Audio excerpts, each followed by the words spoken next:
The lands between do not sleep so much as drift.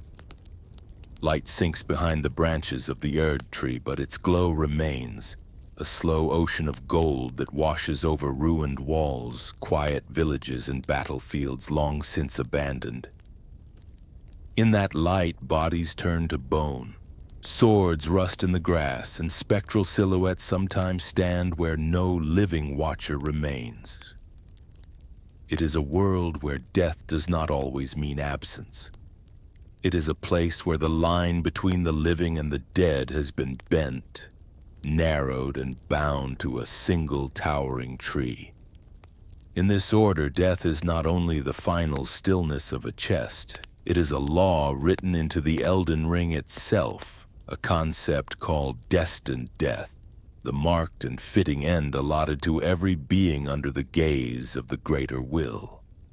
When the Golden Order was forged, Queen Marika grasped that law and tore it free, plucking the rune of death from the ring so that her chosen kin would no longer know their allotted ends. The demigods became fixed points in an age that no longer flowed toward finality, while the rest of the world found its deaths passing through the Erd tree like water poured into a vast and careful vessel.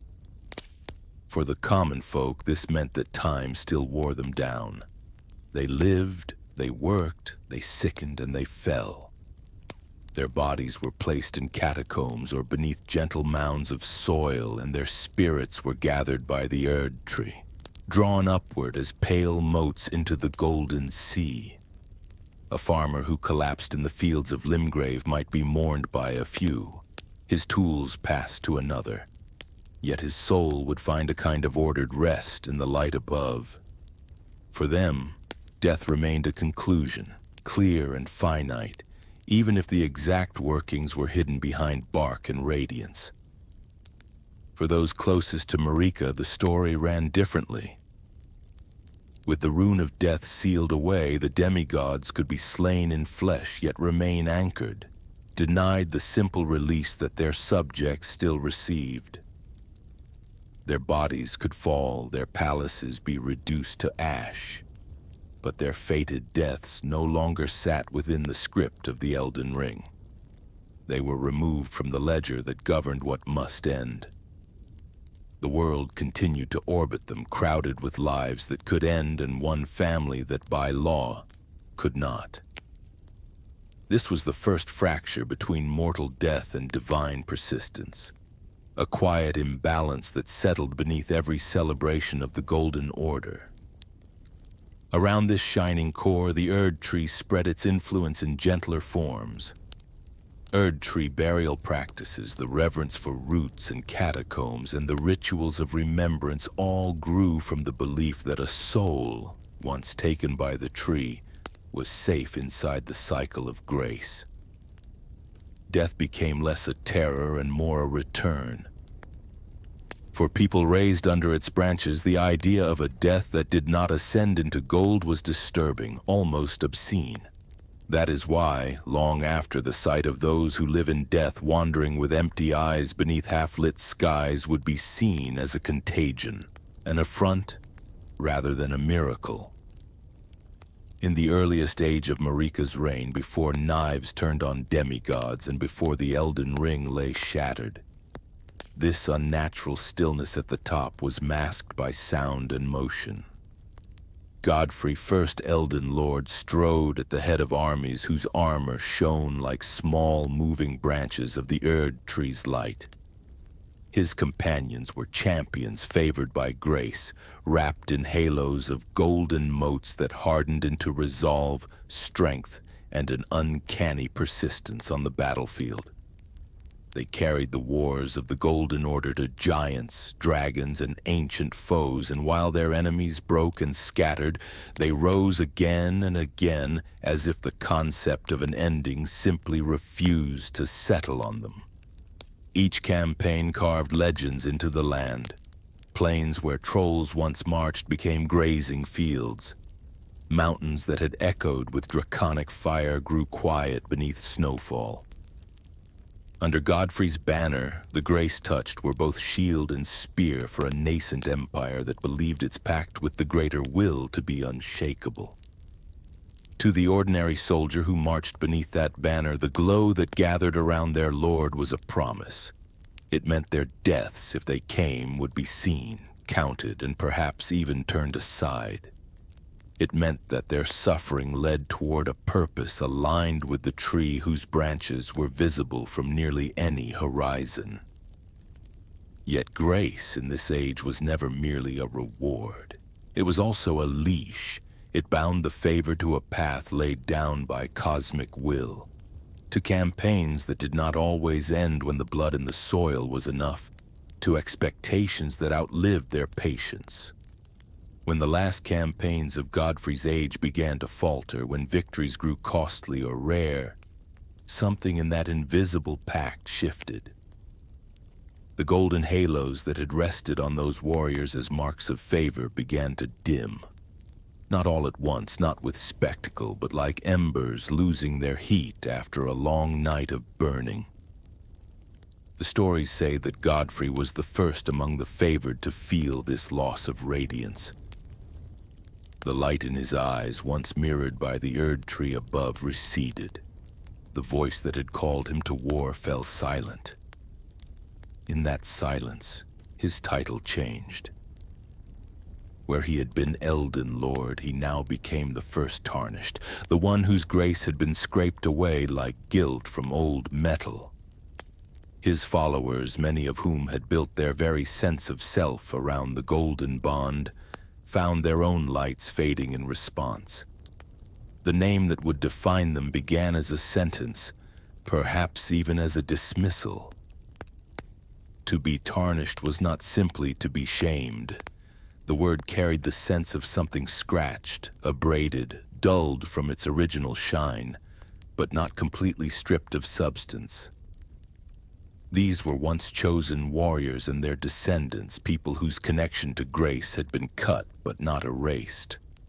Official descriptions beyond the world of the game speak of them as dead and yet still moving, as beings who linger between a finished death and a fully restored life.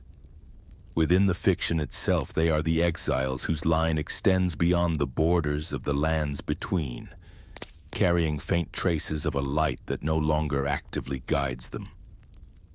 The exile was both judgment and preparation.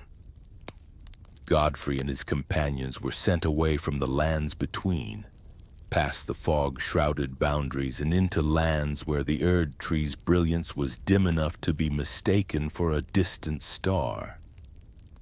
There, removed from the constant influence of golden law, their lives settled into more ordinary patterns. They bled, and the wounds did not always close. They aged, and not all of them retained the stature they had once carried at court. They built families that had never seen the Erd tree towering overhead.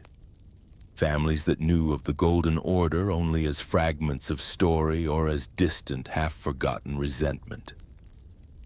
Generations passed in this outer world. In small villages, grandchildren of the once chosen learned trades that had nothing to do with demigods, nothing to do with runes. A former knight might die at a simple old age, his armor long pawned, his tales of dragons treated as embellishment. His children would bury him in shallow, unremarkable graves without expecting golden moats to rise. Yet somewhere beneath the soil, beneath the stones and roots of unfamiliar trees, a trace of that first bond remained. These were lines whose ancestors had once been graced, and even cut from the Erd tree's direct favor, they remained marked in ways no physician could measure. The hidden era of the Tarnished unfolded in this way. They moved as wanderers and settlers, mercenaries and farmers, priests who did not know the face of their own distant god. They died as other mortals died, with grief and unfinished plans, with work left half done. Their bones filled quiet graveyards, and their names faded from local memory. Yet in the deeper ledger, the one inscribed not in ink but in runes and cosmic intention, they were not fully closed entries. Their line had been sent away, not erased. In the language of the script, their story carried a refrain that repeated after each apparent ending. Not yet. While the Tarnished lived and died beyond the borders, the lands between followed their own arc. The Golden Order persisted, but the strain of immortality at the top of its structure began to show. Demigods who could not meet their destined ends lingered in states of corruption, madness, or suspended grief. The Erdtree continued to collect ordinary souls, its light growing increasingly dense with the weight of countless lives. Under mausoleums and catacombs, bodies waited in ordered rows, their deaths acknowledged, but their fates still tethered to a system that denied finality to those closest to its center.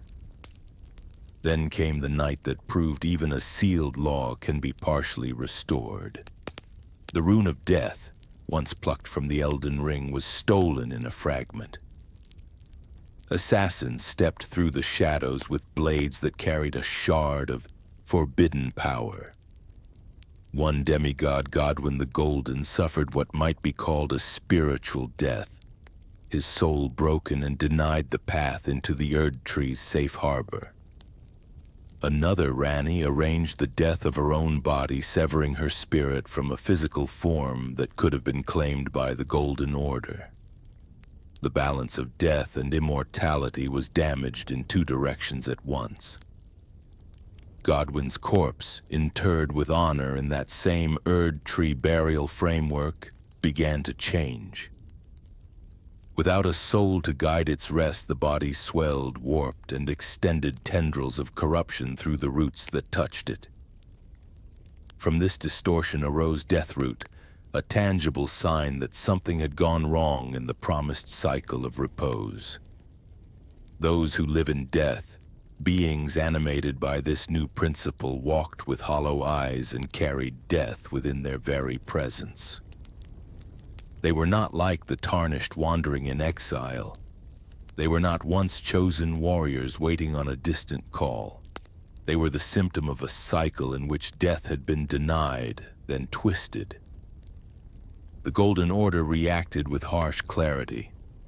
Figures such as D, Hunter of the Dead, dedicated themselves to tracking and destroying these walkers whose existence testified to a crack in the system. Priests denounced them as blasphemies, as rotten branches beneath the sacred tree. Their faith insisted that death must either ascend through grace or be held at bay for the immortal favored. A third category, a death that breathed and yet never found its place in the Erdtree, could not be tolerated. In their view, the world could not sustain too many such contradictions without the entire order of things starting to unravel. In that same era of disturbance, another contradiction lay unaddressed beyond the borders.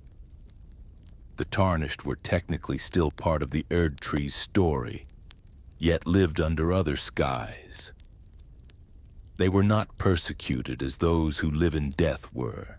Instead, they were simply forgotten by the luminaries of their former home, their absence serving as a kind of safety valve.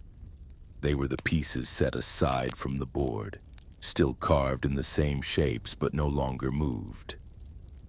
Their deaths, though apparently ordinary, sat on a subtle fault line in the cosmic script. They belonged to a people who had once been graced and might still be called. The pivotal change arrived when the Elden Ring itself shattered.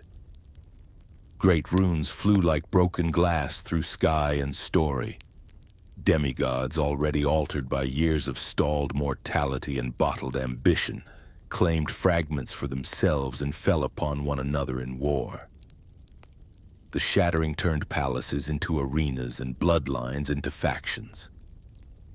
In the chaos, the greater will, or whatever intention sits behind the Erdtree's radiance, sent out another kind of light.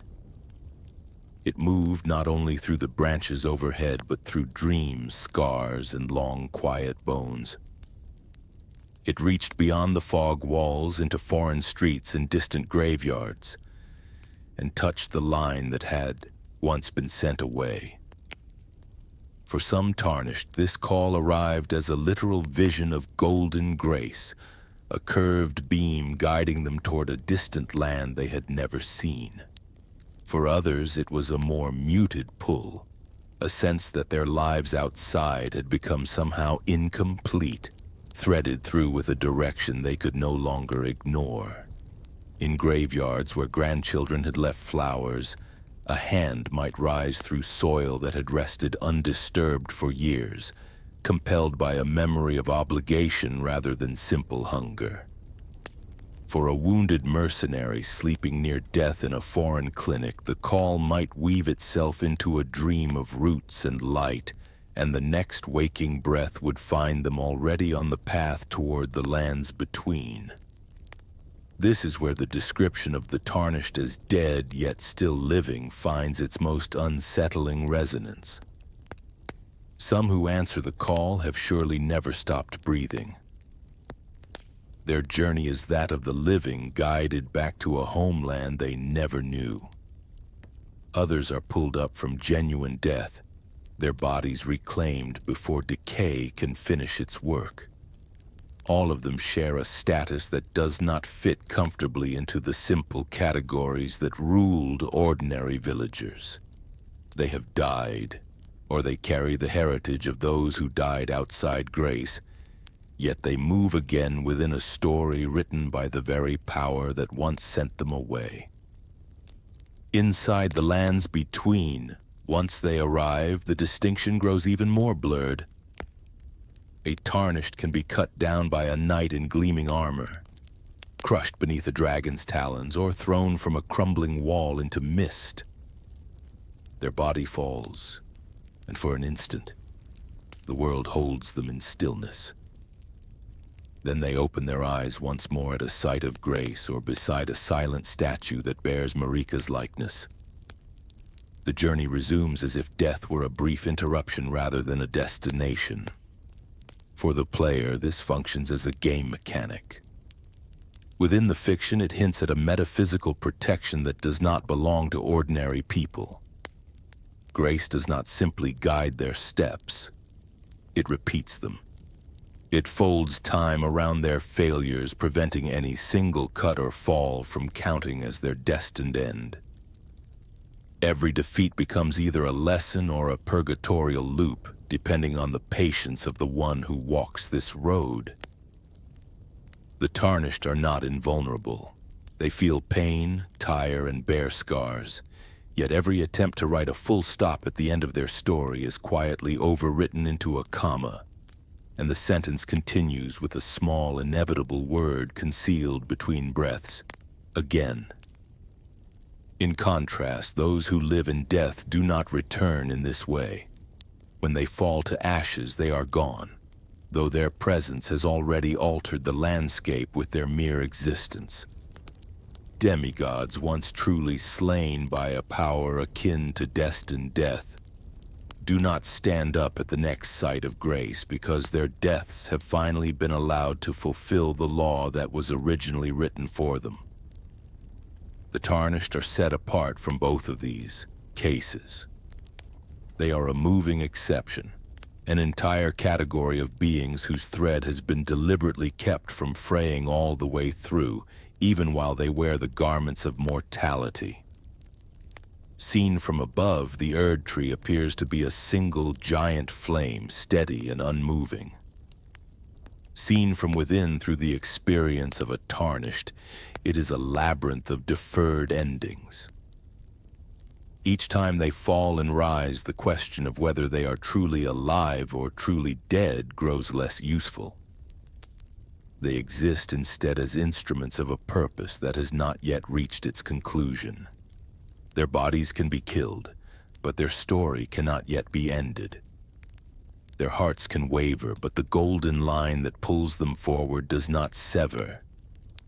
They move not as free mortals, nor as fully claimed dead, but as something held in suspension. That suspension is not gentle.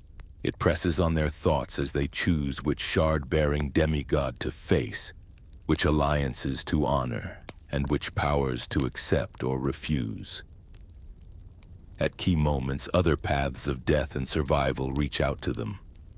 The offer of Rani's cold, distant age among the stars, the temptation of the frenzied flame that would burn reason itself, the quiet plea of Fia for a world where death is woven back into life rather than denied. Each choice whispers a different resolution to the problem of what the Tarnished are and what death ought to mean in a land that has twisted it so thoroughly. Far beyond the Erd Tree's direct glow, in the realm of shadow that Shadow of the Erd Tree explores, another understanding of death gathers like fog among ruins. There, forgotten wars and abandoned experiments have left their own strata of corpses and spirits, and the flow of endings does not always answer to golden law. Some accounts describe this realm as a place where forms of death that the Golden Order rejected wash ashore and linger. In that half-lit geography, the line between living dead and something else takes on yet another shape, complicating any simple answer about what it means for a Tarnished to die or endure. For now, at the point where this first telling rests, it is enough to say that the Tarnished are not simply corpses walking without cause, nor are they untouched mortals living ordinary lives. They are descendants of a pact made and withdrawn, souls and bodies marked by a tree that refused to fully let them go. They have died, or they will die, yet death cannot claim them in the same way it claims a farmer in Limgrave or a merchant on a lonely road. They are held within a promise that was made before their births and extended beyond their graves. They walk as emissaries of a world that still has use for them. In the quiet that follows each of their falls, the same pattern repeats. Silence, darkness, a pause long enough to feel like an ending. Then a pinprick of light, the contour of a sight of grace, the memory of footsteps toward a fog gate. The world resumes its rotation. Enemies return to their posts. Wind moves through grass that has been flattened 10 times before. The Tarnished stands, breathes, and begins again.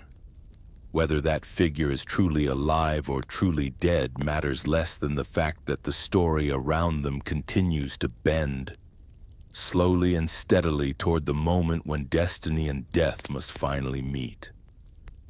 Until that moment, they exist in a state that can only be described as between grace and abandonment, between life and a death that has been delayed, between the world that cast them out and the world that now demands their return. This is the essence of the Tarnished in the first movement of their tale. Not citizens of a simple kingdom of the living, not residents of a quiet land of the dead, but travelers along a narrow path that threads both realms without fully settling in either. Their answer is not fixed. It waits at the foot of the Erd Tree in the choice of an ending, and in the final acceptance or refusal of what death means in the lands between. In the beginning of the call, the word that named them was used like a verdict. The Tarnished were summoned not as citizens returning from a voyage, but as figures who had crossed a boundary already. They were described as dead who nonetheless continued to live, summoned from beyond their own endings by a light that had chosen them once before. This was not the simple undead state of rotting corpses and empty eyes. It was something quieter, something written in the grammar of grace and law rather than in flesh alone. It meant that for the Tarnished, death had already happened, yet had failed to stay. Outside the lands between, their deaths would have seemed final. A veteran of distant wars might fall to an infection that no healer could cure. A former knight might die nameless in a roadside ditch, his sword long lost, his stories sunk beneath the weight of years. A forgotten descendant of Godfrey could be buried under a stone with no crest, mourned by a handful of relatives who understood nothing of Erdtree or rune. To neighbors and family, these people were simply gone. Their breath had stopped, their bodies cooled, and their names slipped from daily use. In the language of ordinary life, they were fully dead. In the deeper language that governs the lands between, however, they were something else. Later interviews and background material clarify this point with the calm certainty of a ledger note. Tarnished are described as those who died outside the lands between, only to be awakened again by the guidance of grace and beckoned back toward their fractured homeland. Their mortality ended in one sense and was suspended in another. The souls that should have joined the unseen flows of whatever lies beyond the Erdtree were instead caught, held, and redirected by a golden force that refused to release them. This is the first layer of their condition. On the human scale, the Tarnished are dead. They have experienced the stillness that follows a last breath. They have passed through funerals or anonymous burials or simple abandonment at the side of a frozen road. Yet they rise again with bodies restored, scars rearranged, and memories intact enough to shape their choices. Their resurrection is not announced by trumpets or omens. It begins in a dream of gold, in the glimpse of roots, in a voice that suggests not comfort but obligation. The dead are asked to stand, to walk, and to return to a land that caused their exile. The second layer lies in the way grace shapes what happens next. The immortality of the Tarnished does not come from a stolen law, as it does for the demigods. It originates with the guidance of grace itself. Demigods evade destined death because that law was removed from the Elden Ring. The Tarnished evade their personal deaths because grace refuses to let their deaths remain fixed. It grasps their stories like pages that have been turned and pulls them back to the last point where a different outcome might still be written. The mechanism is different, and so the texture of their undeadness is different as well. A demigod whose fated death has been excised can drift toward grotesque forms of half-life, enraged, rotting, or petrified, yet never fully ending. Their immortality is heavy and often miserable, a suspension that sickens the land around them. The Tarnished, by contrast, die and are revived in cycles that are almost gentle in their repetition. They fall in battle and are returned to sites of grace. They are burned, crushed, or dissolved, then awaken again beside statues that echo Marika's face. Their immortality is dynamic rather than static. It does not prevent death from happening. It prevents death from holding them. This pattern has consequences for those who live around them. To ordinary inhabitants of the lands between, a Tarnished who keeps returning is uncanny. Some see them as tools of fate, others as stubborn intruders who refuse to accept the same finality that governs everyone else. The phrase "dead who continue to live" can sound like admiration or contempt depending on who speaks it. For those who once served the Golden Order faithfully and died only once, the idea that these exiles are allowed to slip the net of finality can feel like a quiet insult layered atop the injustices of the shattering. The powers of the Tarnished are neither limitless nor arbitrary. They can still be wounded, poisoned, and exhausted. They can lose limbs, lose companions, and lose hope. Their immunity is not to pain, but to conclusion. The guidance of grace will not allow their story to end until it has been brought to a certain kind of closure, one defined by the entwined intentions of the greater will the Erd Tree, and perhaps other forces that coil alongside them. So long as that closure has not been reached, they will wake again. When it has, their state changes and their relationship to death is allowed to shift. In this sense, the Tarnished move through the lands between as living contradictions. They occupy bodies that breathe, bleed, and hunger. Yet their souls have already crossed a threshold once. They have known the silence beyond the heartbeat, and that silence has been reversed. Their status stands between the demigods, whose denial of death corrodes their being, and those who live in death, whose corrupted undeath testifies to a broken cycle.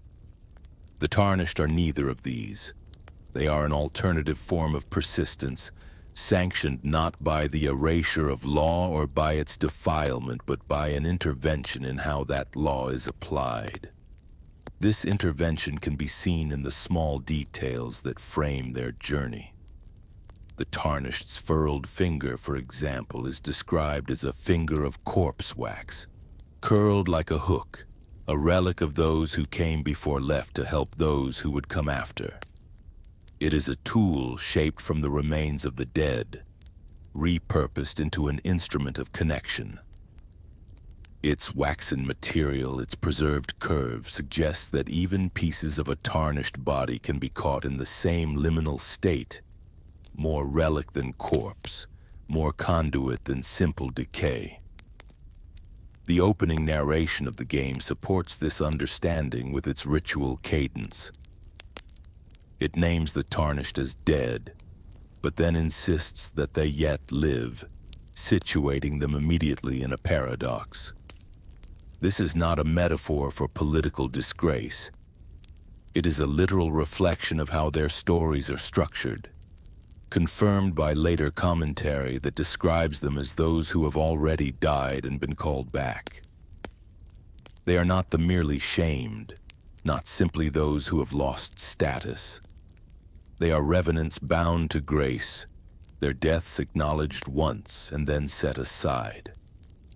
At the same time, the term Tarnished still carries the weight of moral and spiritual judgment. It marks them as individuals who lost the direct favor of the Erd Tree, whose grace dimmed or vanished, and who were exiled as a result.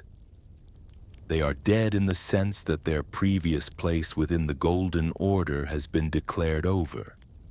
Their old lives, their roles as champions under Godfrey, their assumed rewards, all of these have been stripped away.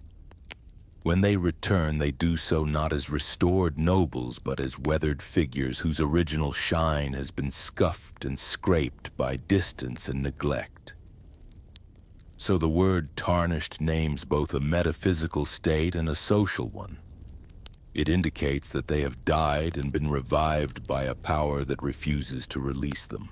It also indicates that in the eyes of those who remained, they are no longer clean participants in the Golden Order. They are outsiders even when they walk streets that once cheered their ancestors. This dual meaning deepens the sense that they reside between conditions.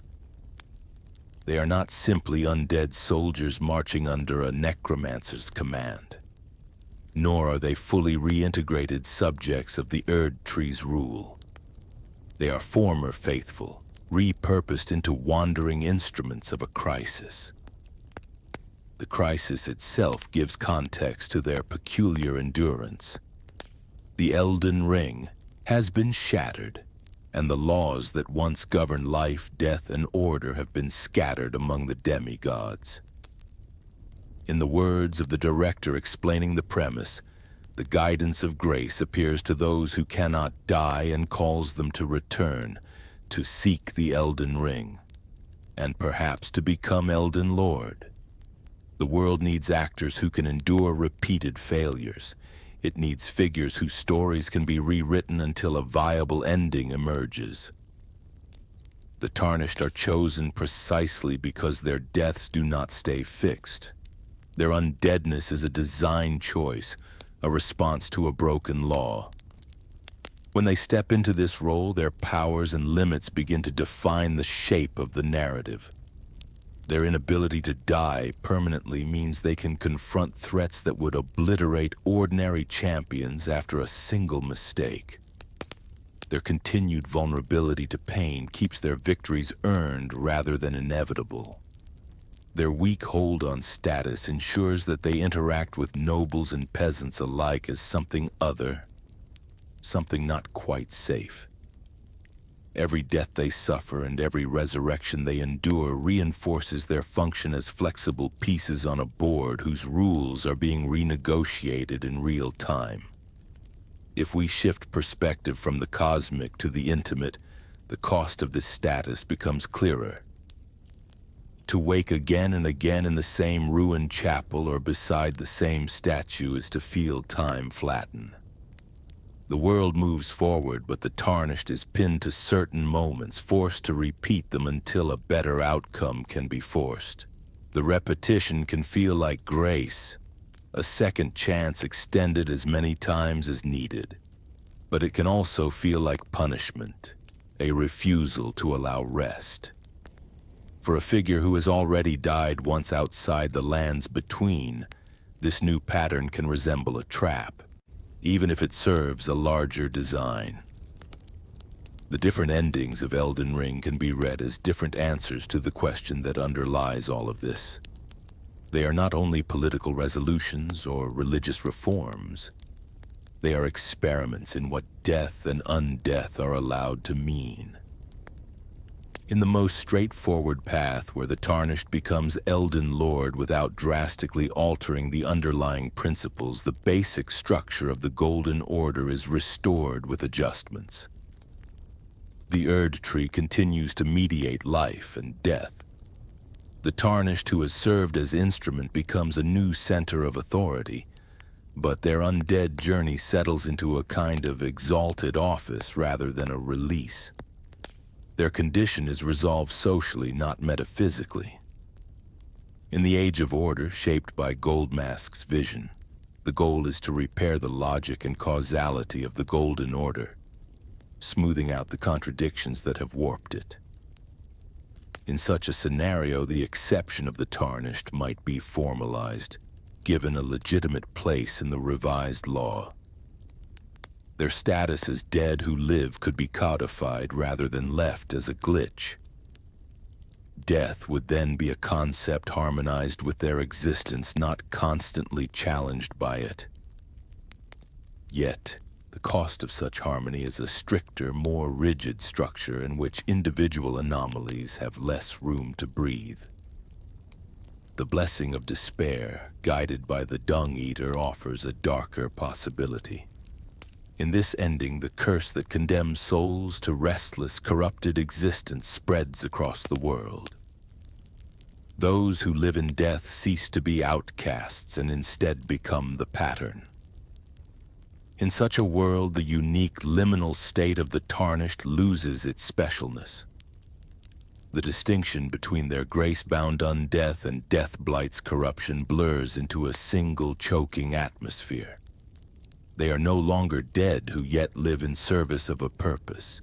They are simply part of a planet-wide refusal to let anything rest properly. Under the mending rune of the Death Prince, an ending shaped through Fia and the legacy of Godwyn. The aim is to weave death back into life in a new way. In this vision, destined death is restored, but its harshness is tempered. Death is no longer a clean severing, but a continuation in a different form, with the dead coexisting more naturally alongside the living. In such a world, the Tarnished's condition finally finds an echo that fits it.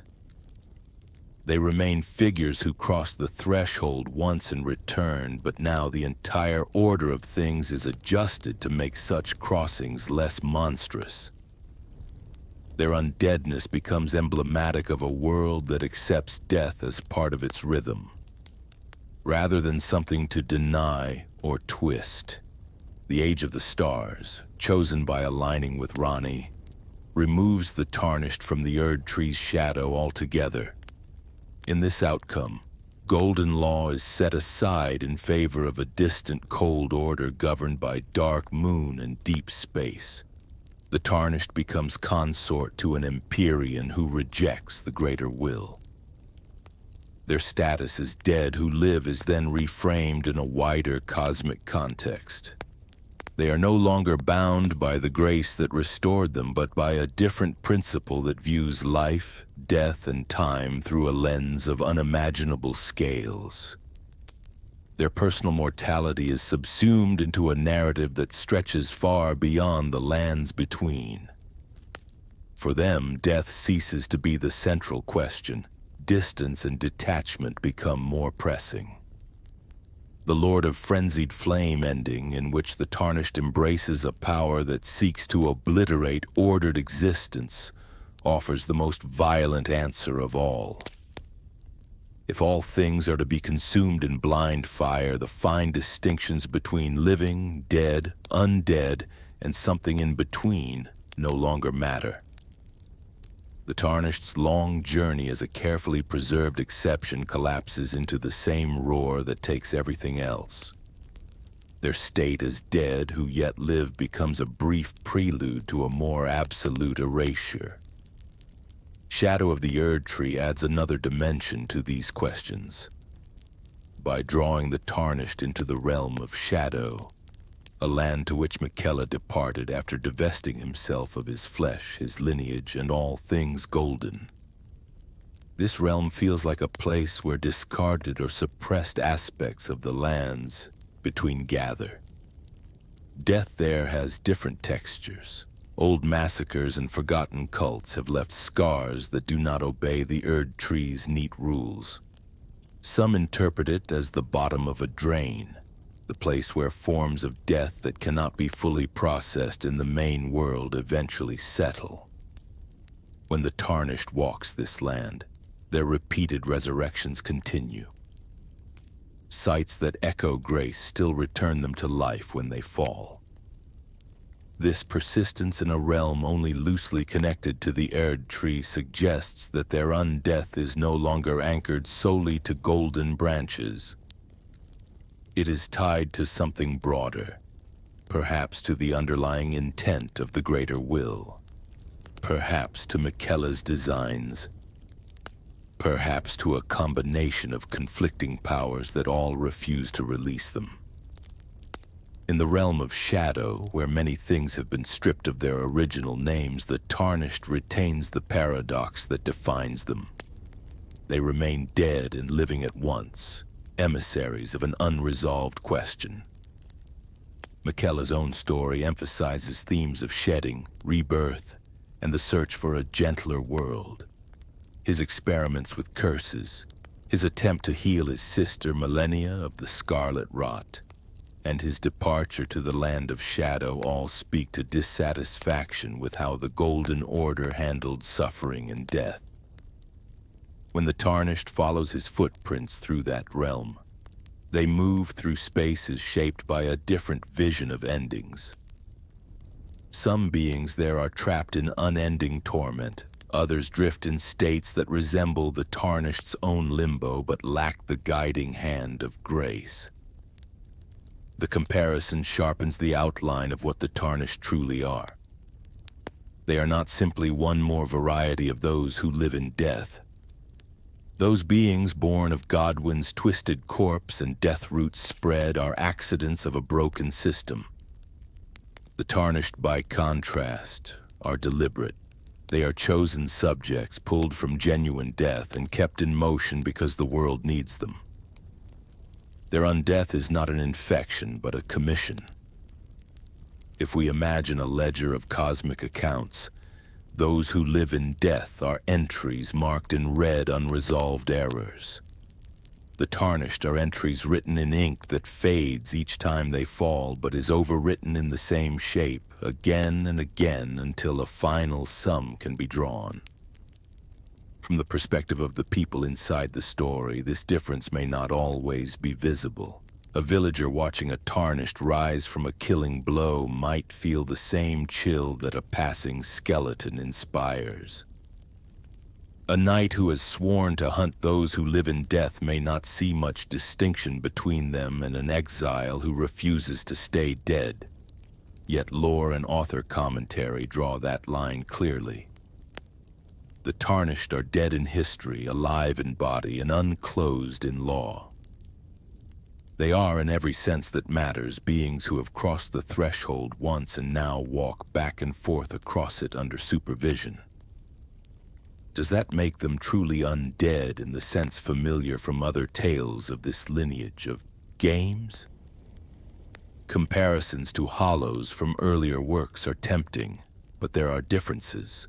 Hollows lose themselves as they resurrect, their identity eroding with each return until only husks remain. Tarnished do not necessarily follow this path. Their minds can sharpen instead of dull. Their choices accumulate rather than flake away. Their undeath is less about decay and more about stubborn continuity. If they fall into madness, it is through the weight of decisions and burdens rather than through mechanical attrition alone. The question that began as a paradox can therefore be answered in layers rather than with a single word. On the level of narrative description, yes, the Tarnished are dead. They have died outside the lands between and been awakened again by grace. On the level of physical experience, they are alive, able to feel, change, and shape the world. On the level of cosmic law, they are neither fully dead nor fully living. They are a class of being whose deaths are acknowledged once and then held open until the story that requires them is finished. This layered answer fits the structure of the lands between themselves. It is a place of overlapping truths and partial resolutions, where laws can be broken, sealed, or revised without ever fully disappearing. The Tarnished embody this complexity in their own existence. When they stand beneath the Erd tree's light, they do so as subjects who died and were brought back, as exiles who lost grace and regained a twisted form of it, and as future lords or agents of change whose final relationship to death depends on the ending they choose. At the very end, when their journey reaches that final choice, the threads that have held them between states begin to settle. If they restore the golden order in a familiar shape, their undeath becomes part of an ongoing system, a precedent for future instruments of grace. If they embrace a curse that spreads undeath to all, their once rare condition becomes universal and loses its meaning. If they mend the law of death, their limbo is resolved into a gentler rhythm.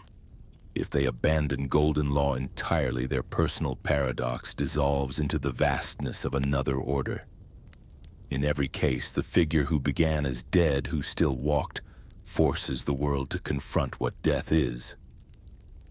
Until that moment, they remain what the first call made them, travelers in a narrow space between ending and continuation. They have known death, they have been denied its finality, and they walk a land that no longer understands its own boundaries. With each fall and each rising, the question echoes more quietly rather than more loudly. It becomes less a puzzle to solve and more a condition to inhabit. The Tarnished are dead, and they are alive, and they are something that cannot be fully captured by either word alone. Their steps carry the weight of that ambiguity all the way to the foot of the Erd tree and beyond it into whatever age their choices bring. In that sense, the most faithful way to speak of them is to preserve the tension rather than flatten it. They are not simply resurrected mortals nor mindless undead. They are grace-bound revenants, instruments of a broken order seeking its next shape. They died once and were not allowed to stay dead. They live now and are not allowed to fully claim life as their own. They exist in the interval between, moving steadily toward the moment when the world's laws of life and death will be rewritten, and when their long-deferred ending will finally find them. not as an interruption, but as the last fitting line in a story that has circled it for so long. Round Table Hold sits where maps do not reach. It is reached not by road, but by acceptance. The quiet consent of a Tarnished to follow an invitation given in the soft voice of a girl by the fire.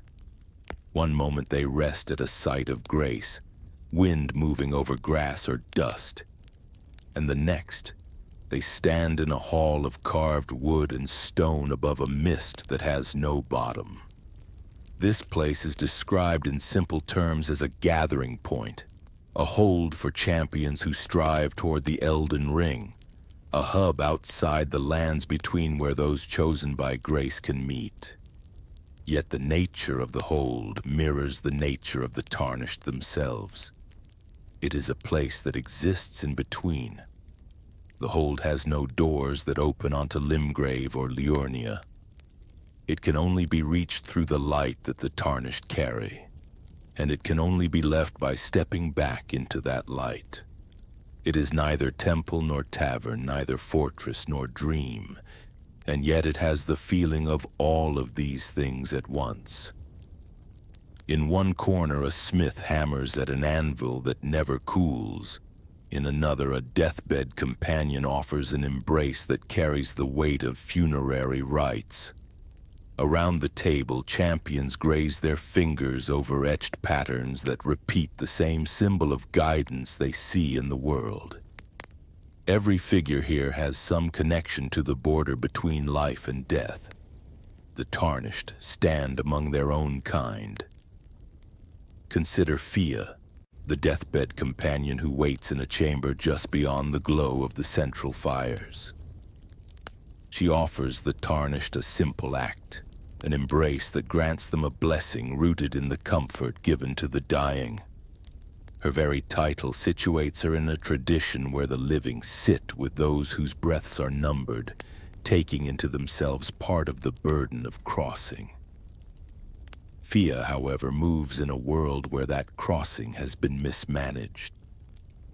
She seeks to shelter those who live in death, the skeletal wanderers born from Deathroot and Godwyn's corrupted half-death, treating them not as monsters but as a community robbed of rightful rest.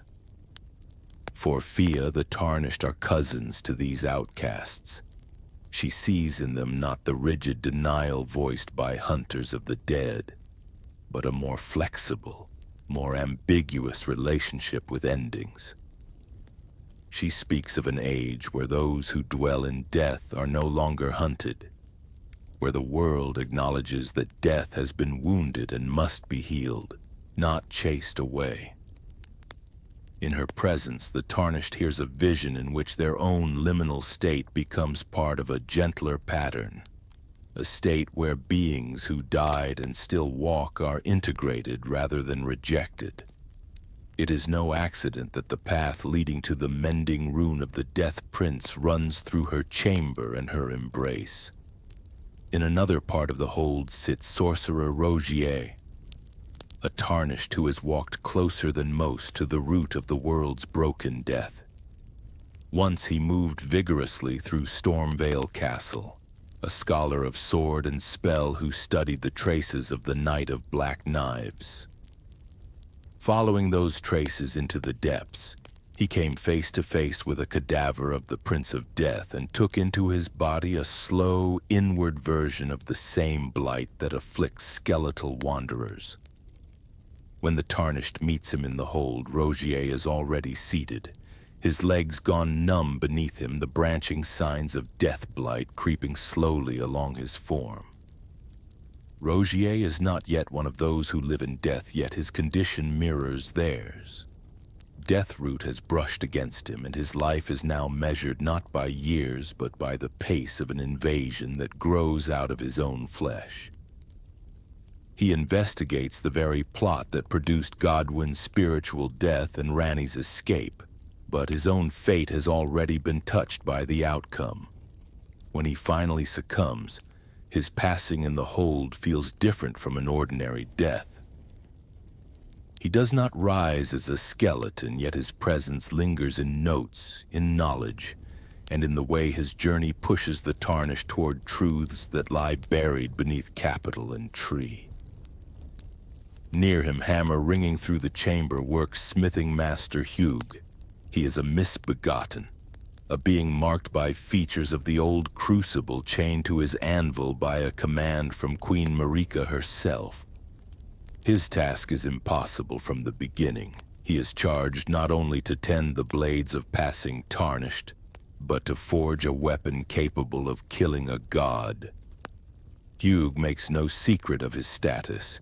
He calls himself a prisoner bound to the hold, undying and smithing as long as it stands. His chains represent more than iron. They are a visible reminder that some beings in this world are locked to purposes they did not choose. Hugh's own relationship with death is tangled with that duty. When the Tarnished sets flame to the Erd tree, the fire reaches even the Round Table hold, and its walls begin to burn. Hugh's chains are broken, yet he refuses to leave, continuing to hammer away with a mind that slips steadily into confusion. His body endures in the burning hall, his memory fraying until only the command remains. Forge a god-slaying weapon. In him, the Tarnished sees a different kind of undeath. Hugh does not return after falling. Instead, he persists in a life that has become almost entirely purpose. A life whose end is delayed by an oath rather than by grace. Seated across from him eventually is Roderica, once a frightened noblewoman whose companions were taken and grafted by Godric. She discovers in herself an ability to tune spirits.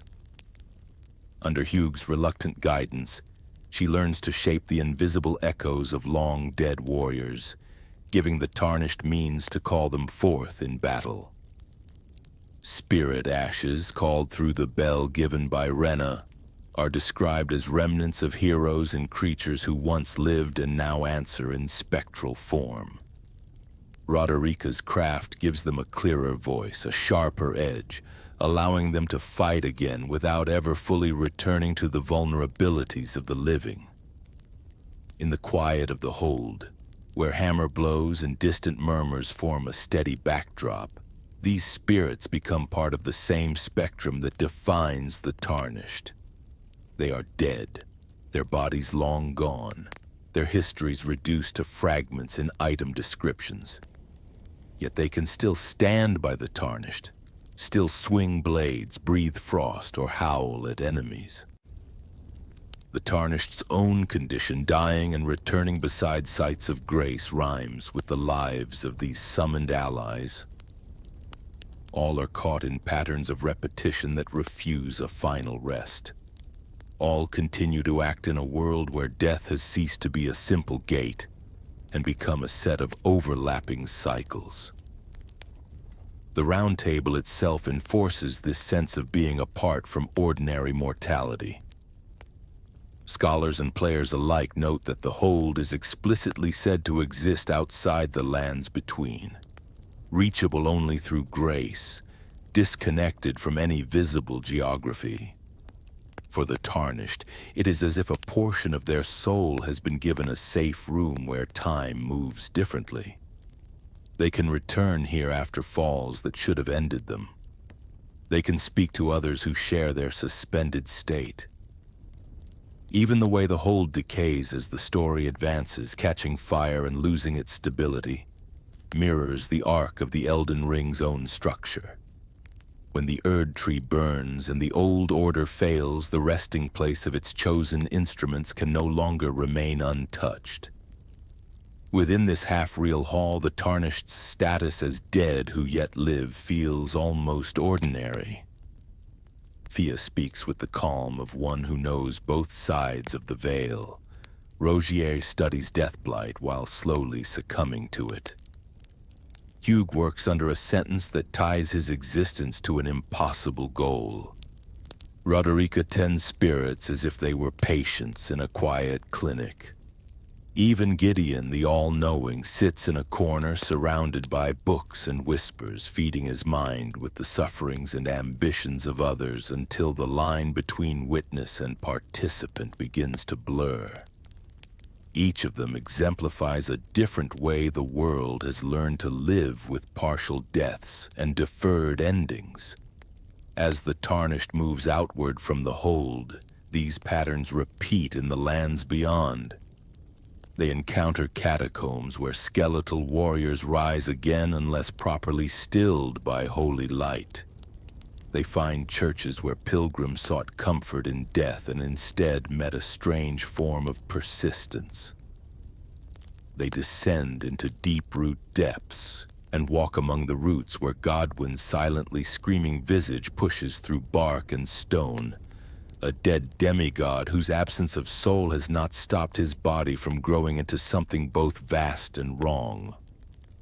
Everywhere, the landscape of the lands between testifies to a world that once tried to control death and now struggles with the consequences. Against this background, the Tarnished's own loops of falling and rising feel less like an isolated miracle and more like one thread among many in a tapestry of wounded mortality. Their return at sites of grace is still special, still bound to the guidance that will not let them go. Yet it shares an aesthetic stamp with the way skeletons knit themselves back together unless stopped, with the way death root spreads through roots and stone, with the way spirits answer a bell from beyond the grave. The difference is intent. The Tarnished are restored to serve a purpose. The others rise because something in the system is broken and no longer understands how to finish what it started. The more one follows the Tarnished through this world, the more the phrase "dead who yet live" feels less like a category and more like a description of an era. The lands between are filled with beings and places that exist in this kind of between state. The Erd Tree itself is a towering symbol of life that has trapped within it the unprocessed remnants of countless deaths. The capital hides a corpse that cannot decay and roots that cannot cleanse themselves. The Round Table holds shelter's champions whose deaths have already occurred once in faraway lands, yet who sit here drinking, praying, forging, and planning as if the final line has been pushed out of reach. The Tarnished remain at the center of this pattern because their story is the one the player follows. Yet the lore places them among many others touched by the same wound in the order of things. In Melina, who walks without a clear physical history and offers herself as kindling when the time comes, one sees a figure whose own existence is tightly tied to sacrifice and erasure. In Miquella, who sheds his flesh and lineage in pursuit of a gentler age, one sees an Empyrean who treats identity and embodiment as garments to be removed. In each of them, the theme repeats. Lives bend around death, avoid it, cut it out, or attempt to weave it into a new pattern. What then are the Tarnished standing among these figures? They are the ones who have already done what others only contemplate. They have died once. They have been called back. They have walked through graves and seen that their own story still stretches ahead. Their continued existence is neither a simple blessing nor a simple curse. It is a role, one that asks them to carry the unresolved questions of the world to its central tree, to contest with demigods who have never truly died, to speak with agents of death who long for a kinder law, and to choose an ending that will finally decide what it means to live and to die in the lands between. Until that choice is made, they continue to move along roads lit by sights of grace, through fields where spirits wander, across bridges where spectral knights patrol without ever needing to eat or sleep. Their steps trace the outline of a world that has forgotten how to close its own stories. Each time they fall and rise, they make that outline clearer. They show simply by continuing that life and death in this place are no longer opposites. They are layers, overlapping and interwoven, awaiting a hand that will decide whether to separate them again, to bind them more closely, or to burn the fabric altogether. The Tarnished are dead. The Tarnished are alive. The Tarnished are what happens when a great order tries to control death, fails, and then reaches out across distance to those it once cast away, asking them to return and repair what is broken. They walk beside spirits, among skeletons, and under a tree that shines with the light of souls it holds. Every breath they take after their first death is borrowed. Every step they take after their first resurrection is part of a long, patient negotiation between mortality and purpose. Their journey is less about finding a single label for what they are, and more about deciding what they and death itself will become when the Erd tree's shadow finally changes. Grace, when looked at from a distance, appears as a simple mechanic of light. A Tarnished rests, a small pool of golden glow gathers near a twisted stump of roots, and the world offers them peace, healing, and a place to begin again. Up close, the same radiance feels more like a thread. It ties their continued existence directly to the will that once moved through Marika and still flickers through the Erd tree. It is said in later descriptions that grace is what gives the Tarnished life at all, that it is their source of animation as well as their guide. Without it, they would remain what they were outside the lands between. Names and burial records, forgotten remains in foreign soil. Sites of grace, then, are more than resting points. Each one is a visible knot in that thread, a place where the invisible guidance condenses enough to shine on the ground. Their icons show a small cluster of roots embracing a flame of light, a miniature echo of the Erd tree itself. The Tarnished can sit here and feel time loosen its grip. Wounds close, fatigue drains away, and in some unseen ledger, their most recent death is marked as negotiable rather than final. The world remembers that they fell, but it also remembers that grace reserves the right to revise that moment. The same light sometimes unfolds into narrow beams that point across the landscape, like fingers indicating a route only a few can see. This is called the guidance of grace. It does two things at once. It shows the Tarnished where the story expects them to go, and it underwrites their ability to return when they stray or fall. The path and the persistence are one. A Tarnished who can see this guidance is not just being led.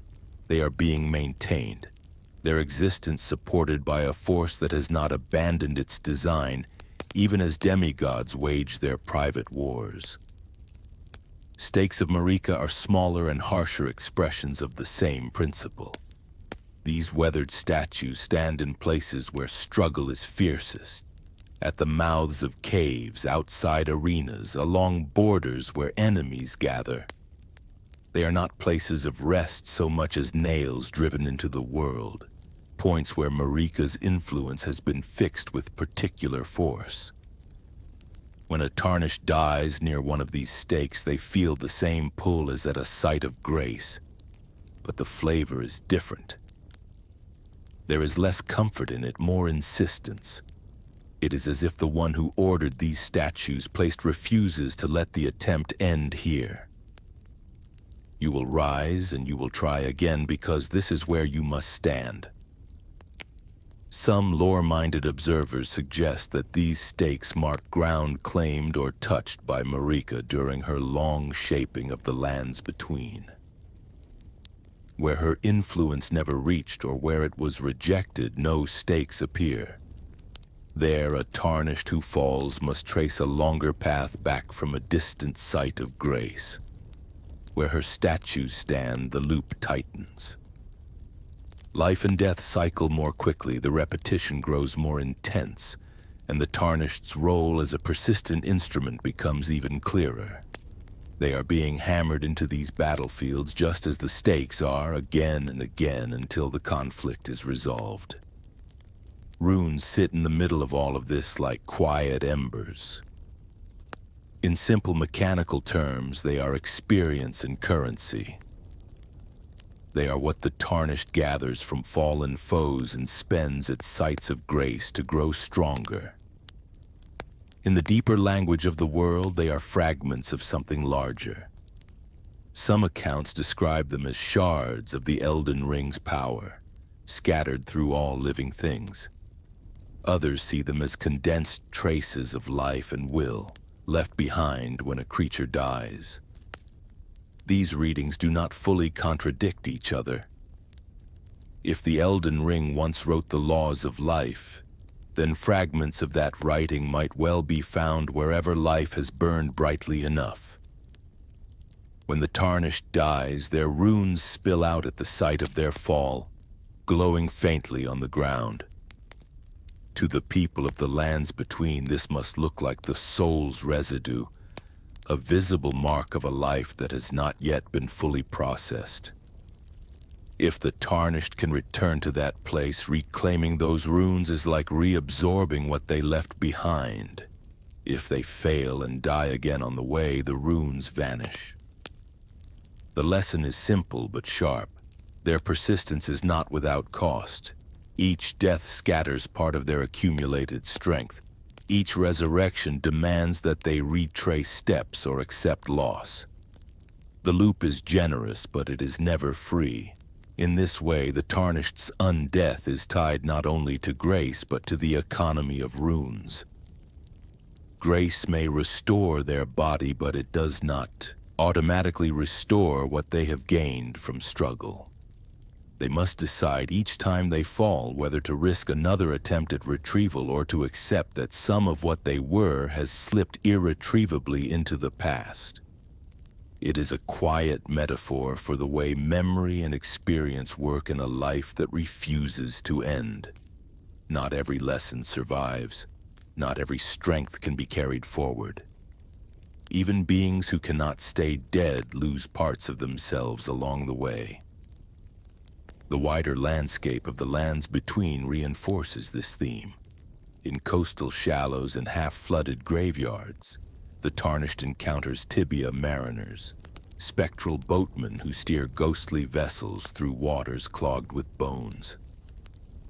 Once, these ferrymen belonged to an older order of death, guiding souls who fell in battle before the Erd Tree claimed that role. When Marika's law took hold, they became obsolete. Warriors slain in glorious combat were gathered by the tree and no longer needed passage across rivers of myth. The tibia mariners retreated, their services no longer required. Godwin's half-death changed this. The blight that leaked from his body into the roots manifested as death root throughout the lands, and those who live in death began to rise. The tibia mariners emerged again, now associated with these skeletal wanderers. They blow their horns and the dead answer, called to gather around boats that glide through water and air alike. Where the Tarnished meets them, battle follows. But beneath the clash of weapons, there is an older image. That of psychopomps trying to perform their function in a world where death has been broken and redirected. The Tarnished and the mariners both move among those whose deaths have not been properly resolved. Those who live in death themselves repeat on a lesser scale the loop that defines the Tarnished. When struck down, they fall into heaps of bones only to reassemble unless their remains are sanctified by holy force or smashed a second time. Their resurrection is not backed by grace, but by contamination. Deathroot keeps their endings open whether they wish it or not. Hunters of the Golden Order like D treat them as an affront precisely because they occupy this forced limbo. The Tarnished shares some of their surface traits: repeated returns, resistance to finality. But the cause and meaning diverge. The Tarnished are upheld by a guiding will. The skeletal dead are trapped by a spreading error. Across the Badlands beyond the fog, where Godfrey's exiled warriors once marched, these distinctions would have been invisible. There, a fallen soldier was a fallen soldier. They died, they were buried, and their descendants learned to live without them. It is only when grace calls them back that the difference emerges. Some sources propose that being tarnished is in part hereditary, that the exiles and their children carried within them a dormant potential, a mark of having once been graced. When grace returned after the shattering, it did not search the world at random. It followed that hidden line, awakening those whose blood and history bound them to Godfrey's lost host. If this is so, then the Tarnished's undeath is tied to ancestry as well as to favor.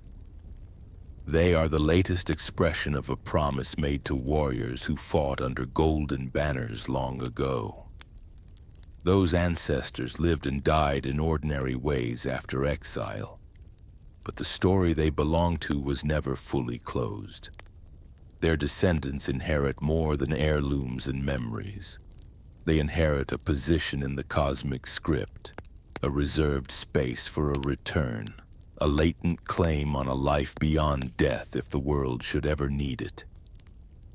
When the Elden Ring shattered and the demigods betrayed each other, that need arrived. The forgotten lines lit up, and graves far from the Erd tree felt the pull. From another angle, that same pull can be seen as a kind of deferred, destined death. Some interpreters suggest that beings touched by grace are immortal only until their true appointed end, that their deaths can be delayed but not erased. For demigods, the removal of the rune of death meant that their destined death was removed from the ledger entirely, twisting them into stagnant immortals. For the Tarnished, the pattern may be softer. Their mortal death has already occurred, but grace holds their final fitting end in reserve. They are immortal until that real ending arrives, not in a single sword stroke or fall, but in the culmination of their role when they choose an age and seal a law. Every site of grace and stake of Marika, every reclaimed rune and every lost one pushes them closer to that culmination. Each time they rise after falling, they are not dodging their ultimate death so much as circling toward it, the form it will take, a peaceful fading in a renewed order, an obliteration in fire, a transformation under a new moon, or something stranger. Depends on the choices they make. Until then, their state is one of permanent postponement. They have died once, outside the lands between. They will die once again, properly, when their task is done. Everything in between is Grace's insistence that the story is not finished. Seen from this perspective, the Tarnished's condition mirrors the structure of many lives, extended to a mythic scale. People often feel that parts of them have ended. Old selves, former roles, identities that no longer fit, yet continue to move, carrying those ghosts within. The Tarnished embodies this feeling in literal form. Their old life really did end. Their exile really did close the door on their days as ordinary mortals. Yet the world has dragged them back into motion, asking them to act as if that ending were only a pause. They walk as survivors of their own past, filled with echoes, yet required to treat each new day as a beginning. In quiet moments between battles, when the wind combs through grass near a site of grace and the ruins on the horizon glow faintly in the Erd tree's light, the album Tarnished's paradox softens. They sit, they rest their hands on knees or sword hilts, and they feel both the weight of their prior death and the certainty that they will stand again. Life, death, undeath, and duty blur into a single experience. Continuation. The world will allow them to stop only when the question at its center, what should death be in the lands between, has been answered with a new law. Until that answer is chosen, they remain what they have been since the first golden vision reached into their grave or their sickbed. Emissaries of an unfinished age, they carry fragments of grace in their bones, fragments of runes in their blood, fragments of forgotten vows in their sleep. They are not living in the simple sense that a farmer in Limgrave is living. They are not dead in the simple sense that the farmer will be when he is buried under a cairn of stones. They are the bridge between those states, walking, fighting, falling, rising over and over, until the Erd tree's shadow changes shape and a new understanding of ending settles over the lands between like a long-awaited dusk. In that dusk, whether it comes as gentle twilight or as roaring flame, the story of the Tarnished will finally be allowed to do what every story longs to do. It will reach a last page. It will accept that the figures who have walked so far cannot walk forever. Their deaths will no longer be interrupted. Their rest will no longer be collateral for the world's unfinished business. The dead who yet lived will become simply the dead, and the living who followed them will inherit a world shaped by their long deferral. Until then, they continue between grace and grave, between memory and destiny, between what they were and what they are not yet allowed to cease being.